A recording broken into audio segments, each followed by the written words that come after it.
It was such an obvious win. It did become and still is our kids' favorite holiday. We wanted to set a culture in our home of constantly talking about God. Like it says in Deuteronomy 6, we wanted this just to be constantly spoken about and actually physically walked out. This is such a powerful reminder to think through, like, this earth is not our home. We're living like exiles in this temporary place, and we have our eyes fixed on a home yet to come.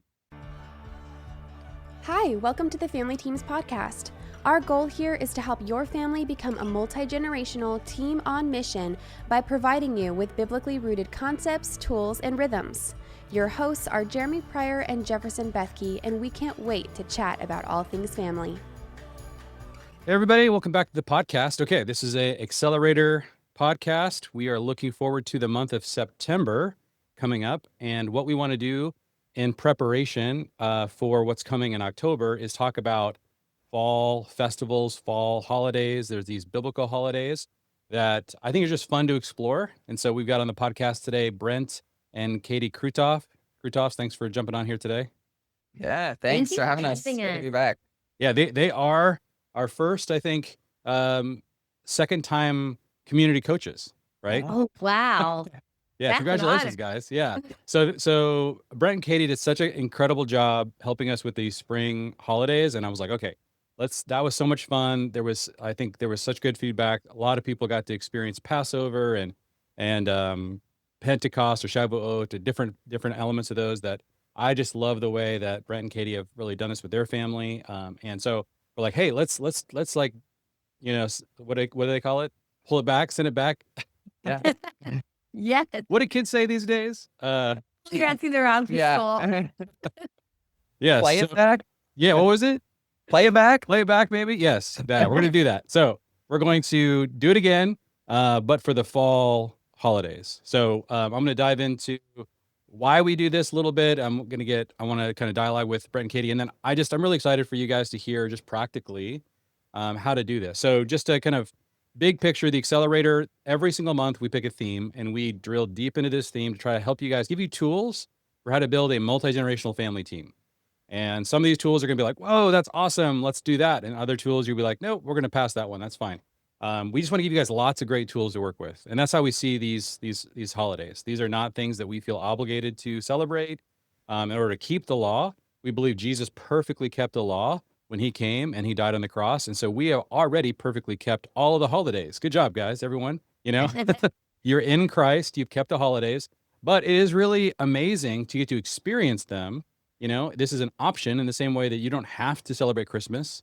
You don't have to celebrate birthdays, but they can do an incredible job of forming our identities. And oftentimes what I find is that, moms and dads who are trying to build family teams are looking for tools for how to deepen family identity. And so something like 20 plus years ago, our family started just with one biblical holiday, and it was the one we're going to spend most of our time talking about here, Sukkot. And it did more than any other thing practically, but besides maybe our Sabbath dinners, to help form our family's identity. I was blown away by how well God designed this holiday. And one of the reasons we get excited about these is because they are God-designed holidays. And there's some cool themes. And so yeah, just keep an open mind if you're like, what the heck is Sukkot or what are these holidays?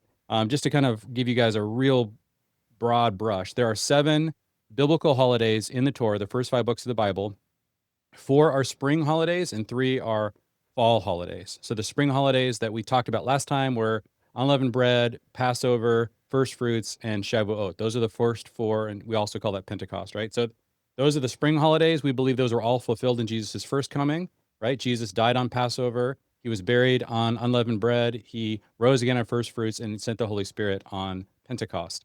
And so we look forward to, and Paul says that the next thing is that this trumpet blast, right? And so we are looking forward to the second coming of Christ.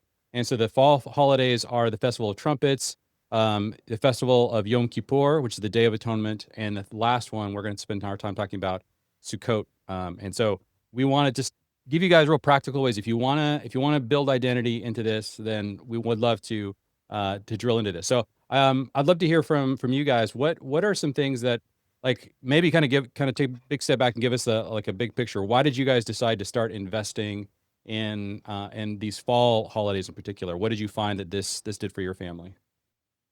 Yeah, I think like you said, these holidays to me kind of felt like tools that we could use to help um, deepen our kids' faith and belief in the story. And so we wanted to set a culture in our home of constantly talking about God, like it says in Deuteronomy 6:4 through 9, about the Shema, about talk about these things when you sit down, when you get up, when you lie down, when you go to and walk as you walk along the way. Like, we wanted this just to be all constantly spoken about and actually physically walked out.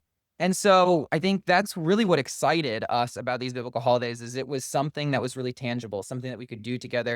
It was a way to have a lot of fun, and it was a way that it just kind of shaped the culture of our annual rhythms of like, hey, we're going to celebrate these 7 biblical holidays. And so yeah, it's like the perfect blend of having fun, but also really having a lot of value, and creating this identity within the Kruithoff household of we're people who celebrate the biblical holidays, not because we have to, but because it's just a lot of fun, and it Yeah. teaches us, reminds us of really important lessons. Yeah. And we're kind of holiday people. I feel like before we even heard anything about biblical holidays, we're just the type that are like, this is fun. Like, this suits our personalities. We think that holidays are incredibly identity forming within a family team. So it's like, if we can go big on holidays that God created that are reminders and set points in the year that are going to root us in the story that like is actually where we want our family to be about. I think it was an easy, like, yeah, we're all in. This is so up our alley. Awesome. Yeah. And I'd love to kind of drill into where you guys kind of got started with Sukkot. One of the things that sometimes when people see this holiday, they're like, oh my gosh, 7 days. Some people say 8 days. I mean, whatever long it is, it's an intense holiday. We're constantly trying to figure out what's the kind of easy step, right, into this whole thing. So yeah, why don't you guys share anything that you've learned about how to get this thing going as a first step? How did it kind of start for you guys, and then maybe evolve from there? Yeah, we started back in 2015. And the first year we just did 2 biblical holidays. We started with Passover and Sukkot. And yeah, that's how I recommend everyone start, just really small, maybe pick a spring and a fall and just kind of see how it goes. And both, yeah, it was a lot of fun. Passover was a great experience, and really kind of added an extra layer to the Easter story, is what we really, found a lot of benefit in that. And then Sukkot was just like, it was just perfect. I mean, it was like one of those things where it's like you spend a week outside in like the perfect time of year to be doing this, where the weather's beautiful and you have a bunch of fun drinks and people over, and you're just like, why do we not do this more often? It's so, it was like, it was such an obvious win, that one was. So it was, yeah, it did become and still is our kids' favorite holiday. And yeah, we typically do 7 days for the Sukkot. Sometimes it's been our youngest daughter was born like right in the middle of Sukkot one year, so we had to kind of push it back and do a little bit shorter one. But yeah, again, we kind of make the most of it, and just kind of allow it to build us up every Yeah. fall. I would say, like, for people who are interested in doing Sukkot, but maybe are overwhelmed with the idea, that some ways to ease yourself into it or to hit the easy button on it. Our family actually doesn't build our own sukkah, which I think true. can feel overwhelming to people who are like, I don't know how to do that. That's not in my wheelhouse to like build a structure. We convert either our front porch or our back porch into it. We decorate it. But that felt a little bit less overwhelming to me. And then we definitely, like Brent said, we do 7 days, but kind of like we do 5 days at our house. And then my aunt hosts like a big fall extended gathering every October. And usually our Sukkot like butts right up against that. So it is kind of 7 days of like being outside, but we do it mostly at home, just Monday through Friday, and keep it very low key. So like the days you don't have to have a ton planned, you're basically going about your normal daily activities, but just doing as much outside as possible. And then in the evenings, we try to invite a family or multiple families over to have dinner with us and to play outside games. But it doesn't feel like you need a ton of planned activities. And I think that helps it feel like it's everyday life, but it's removed from the inside of your household, which sets it apart. Yeah. And then all the additional traditions of fun food and playing more games and that kind of thing, just making it feel like a holiday, Yeah. but not like, oh my gosh, how am I going to coordinate all this and have every moment scheduled and that kind of thing for 7 days. One of the things that as you mentioned, Katie, this you use this word sukkah, and that's so if you're like, where is this in the Bible? Most Bibles translate Sukkot, the festival of tabernacles, or sometimes the festival of booths, because what it's saying, and the Hebrew word is Sukkot. The word for tabernacle or for booth in that context is the word sukkah. Sukkot just means like plural sukkahs, basically, is what that word means. And so it's the festival where everybody builds a booth outside, and it has a deep symbolism. And so it's one of the ways that you have to kind of wrestle through how to hit the easy button, like Katie just mentioned, is like, okay, you might want to just decorate a part of the porch or your back deck or do something to make the sukkah building part of it less intimidating, because oftentimes that is a difficult piece for some people. If you've got a construction background, that could be a lot of fun. You're like, oh yeah, I can whip one of these things up, go to Lowe's and, there's Yeah. plans online. You can use PVC, you can use wood, whatever. We've built, I don't know how many different versions of a sukkah. They usually last 4 or 5 years before we have to like start rebuilding most of them. And so yeah, that's kind of the essence of how to get this thing started. You have to have some place outside that is this booth, this place from which you are saying, we want God to come dwell with us in the sukkah. And so, yeah, I'd love for you guys to maybe tease out a little bit more about the meaning behind Sukkot. How have you guys taught that to your kids? What does this holiday really represent in terms of the identity or a teaching? Mm. What does it teach us? Yeah, sure. So, like you mentioned, the spring holidays, Jesus' death, his burial, his resurrection, and then the Holy Spirit and giving the Holy Spirit at Pentecost. And then to kind of look at the fall, the continuation of the story, the fulfillment of the fall holidays is, first is Yom Teruah, or Feast of Trumpets, where that basically represents like Jesus's return when the trump, blasts and he returns. And then is Yom Kippur, and Yom Kippur for us, like what that means is it represents like basically the cleansing of the earth in preparation for the ultimate holiday, Sukkot. And that's like what this is. That like all these other things have been kind of the means to the end to get us to Sukkot, which is like when we get to dwell with God forever. And so that's what Sukkot means to us, is like this remembrance of like, hey, you know, all throughout the year, we are working on, we have different projects, we have work, we're maintaining things and cleaning things, but like this is a reminder. And we just take a week in the middle of the year, then we just say, hey, this is all temporary. Like all of this stuff that we've been working on is temporary. And we get to one day dwell with God for all of eternity. And that needs to be our primary focus. Like that needs to be and constantly repeated, because man, we've got short memories, right? And so like, even though we know that, like constantly things will come up, whether it's at work or, other issues that come up, and we just think like that is where our eyes are fixed. But like, this is such a powerful reminder to think through, like, this earth is not our home. We're living like exiles in this temporary place, and we have our eyes fixed on a home yet to come.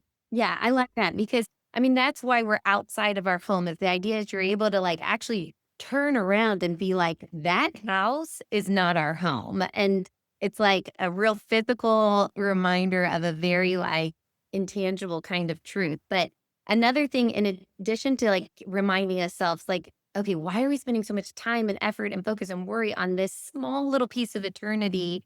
We should be living completely different if we have a really deep Mm. belief in like the forever eternity. But I also really love Sukkot because one, it's a super fun holiday with tons of celebration and special food, special drink. And it's such a good reminder that like we have a God who loves when we're enjoying being with him, when we are enjoying ourselves. Like in a world that tells us like we serve a God that's just a bunch of thou shall nots and like he doesn't want you to have fun with drinking or drugs or premarital sex or all these things he doesn't like that the world calls fun. It's like, no, our God is the creator of fun. Like he's not just about a bunch of rules. He's about the very best things. And that's the God we Mm. serve. And the one I want to be teaching my kids about is like, he is a God who loves fun, who loves all the good stuff. And has a whole eternity planned with only that good stuff. So we look at Sukkot also is another opportunity to really get our excitement up about eternity, which can feel kind of scary and unknown. But if we're like, this really incredible week is just a taste of like what's to come. So if you think this week is a fun, imagine this times a million. And that's what we have to be looking forward to. So I feel like it's also painting this like, let's be excited about this eternity, not just being like, oh, we should Yeah. be living a certain way now because we want to have this eternity, but more like we should be looking forward to that eternity because this world is really broken, but eternity is not going to be. And all the good Mm. things we experienced this week are just like a little glimpse of it. Yeah, I remember as a kid I was taught that we should look forward to heaven, but like really I didn't really have a context for like what heaven looked like. And so it's like to be honest, it wasn't something that I really put my hope in or wanted to happen. But yeah, hopefully this is a way that we can get our kids excited for what, that forever kingdom looks like. We talk a lot about the Deuteronomy 14 tithe, which talks about how, you can go and basically take a chunk of money from the year and spend it on yourself, spend it on food that you enjoy and on strong drink and go and like experience that abundance like Katie was talking about. And how we tie that into this, like, this is what, like, we have a good God that we can trust. And we know there's a lot of things we don't know about heaven, but we know the creator of heaven is a good, abundant, loving God. Mm. Mhm. Yeah, man. Yeah, so good. Yeah, this theme I think is so incredibly relevant today, right? Like this is what really got me when I was first saw this when I was a student in Jerusalem, and I went out of my dorm room and suddenly saw these sukkahs everywhere, and I was like, wow, like a holiday where you're really helping your kids not put their hope in material, like Mhm. present reality. Like this is the essence of what it's like one of the biggest temptations we have in the West is like we have it good. We're relatively safe. We're relatively prosperous. And in the promised land, God said, well, I need to help you, disciple you out of this sort of problem of being so fixated on like current like stability that you lose Sure. your trust in me. So yeah, I love this theme of like walking by faith. And one of the things, if you guys want to get this one page download, at familyteams.com/Sukkot, you can get this kind of little catechism that we do every night at Sukkot. So I ask my kids a bunch of questions because, like Katie mentioned, this is a really like hospitable holiday. There's a lot of people we like to invite over, and we want them to experience Sukkot with us and to enter into this joy. And so, but it's weird for people because they're like, what is this? This is, it's not, we know what Christmas is, we know Thanksgiving. Mm. And so they need a little primer. And so this is the way we do this.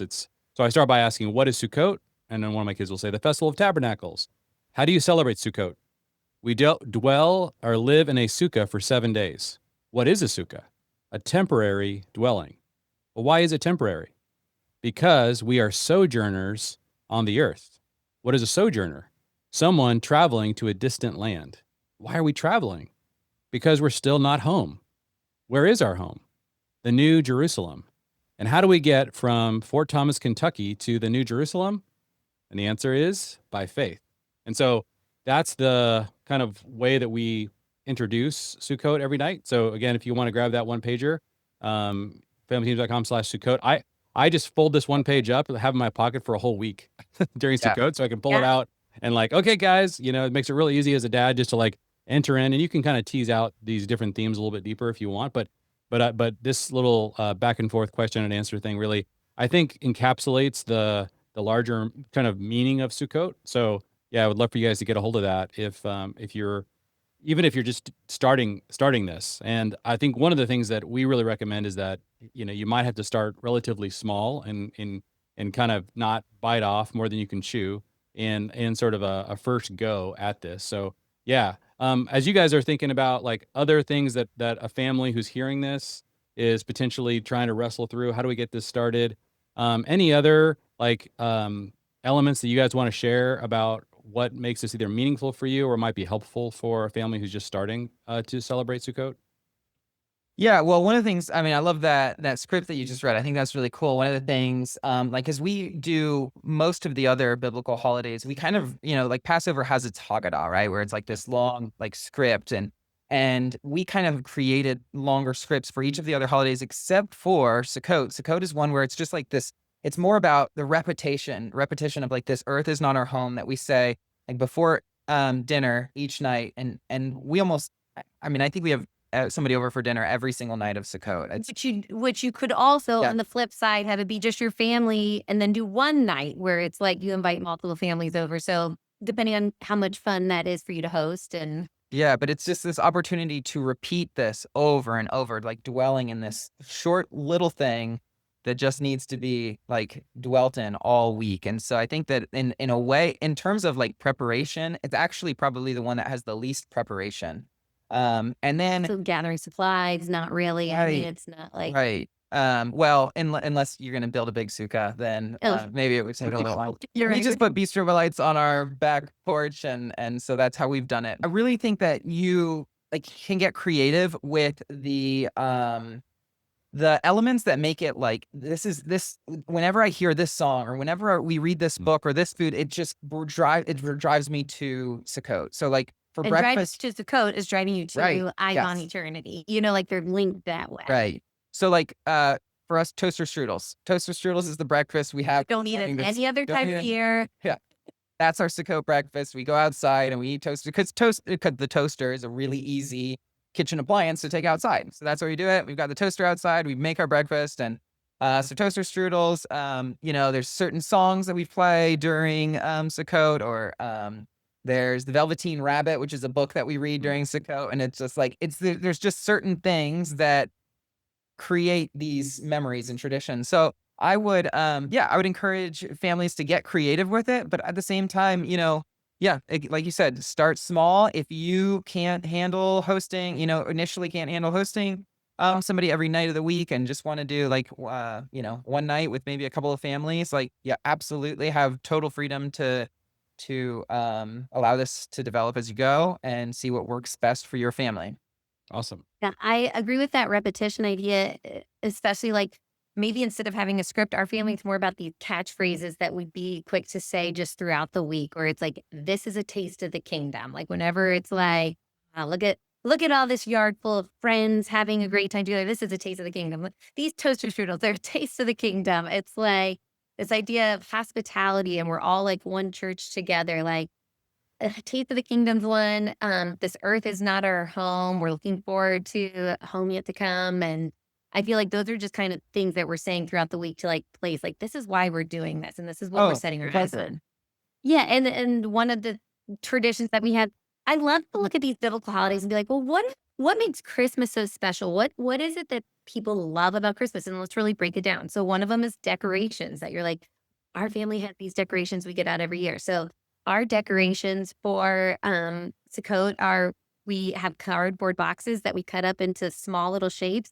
And when friends come over or for our kids, they color a picture and we hang it with string from like our back porch. So the cardboard boxes represent our homelessness. Like you see a homeless person on the street holding a card box. So it's like, this is not our home. We're homeless while we're on earth, waiting for our forever home.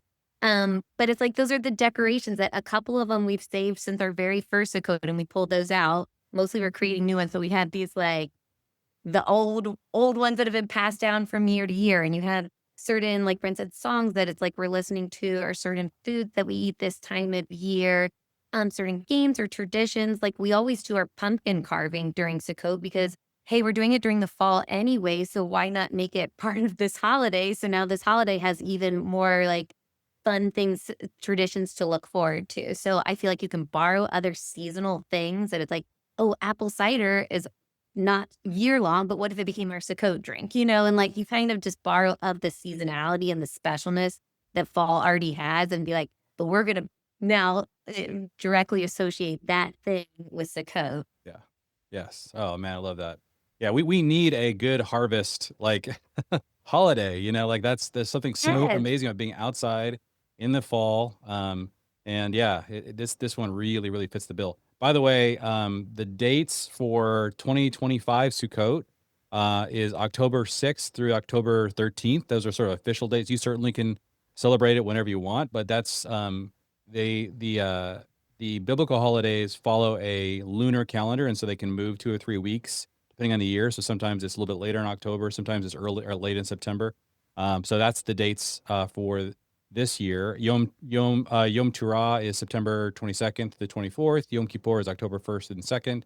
Sukkot is, like I said, October 6th to the 13th. So yeah, if you guys are interested in diving into Sukkot, we've got this podcast. April and I will be on next week talking about kind of doing a deep dive on our sort of festival traditions as well. And then Brent and Katie are going to be in the accelerator during the second week of September. So we'll give you guys a whole playbook. We have like this amazing Sukkot starter kit that you guys get this month if you're in the accelerator. So we'd love to give you that. The second week, the Kruithoffs will be on a Zoom call. So if you guys have questions about how they do any of these fall holidays, you can ask them then, especially about Sukkot. And then we're just going to, help you guys get something started. I think this is going to be so meaningful for you guys. And then we're going to give you guys a little tutorial video in the accelerator on the third week. And the fourth week, we'll do a town hall with our family. And also we can drill into Sukkot or any other topics you guys want to talk about at the end of September. So that's what's coming. And so if you want to get in the accelerator, go to familyteams.com, just click on that. Again, if you want to grab this like one pager, you can go to familyteams.com/Sukkot and get the one pager for free. We'd love for you guys to get a hold of that. We'd love for you guys to be part of the accelerator this month if you guys are able to join us. So Brent and Katie, thank you guys so much for jumping on the podcast, and thanks for being community coaches once again for us.